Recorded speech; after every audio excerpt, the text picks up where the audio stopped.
கர்த்தருடைய வார்த்தை சொல்லுகிற உன் சத்துருக்களுக்கு முன்பாக ஒரு பந்தியை ஆயத்தப்படுத்துகிற கர்த்தர். அல்லேலூயா. அவ்வளவு சந்தோஷம். சரி, இப்போ சத்துருக்களுக்கு முன்பாக பந்தியை கர்த்தர் ஆயத்தப்படுத்த போகிறார். கர்த்தருடைய ஆமென் சொல்லுகிறீங்க. என் தலை என்னையால் அபிஷேகம் பண்ணுகிறேன்.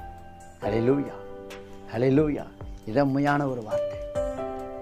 கர்த்தருடைய வார்த்தை சொல்லுங்க, என் சத்துருக்களுக்கு முன்பாக எனக்கு ஒரு பந்தியை ஆயத்தப்படுத்தி என் தலையை என்னையால் அபிஷேகம் பண்ணி என் பாத்திரம் நிரம்பி வழிகிறது.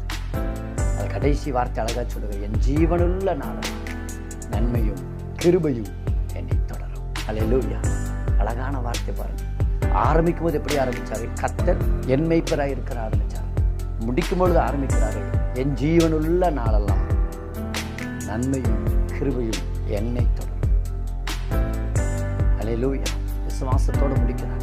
விசுவாசத்தோடு ஆரம்பிச்சார். மேய்ப்பர்னு ஆரம்பிச்சாரு, ஜீவனுக்கு வந்து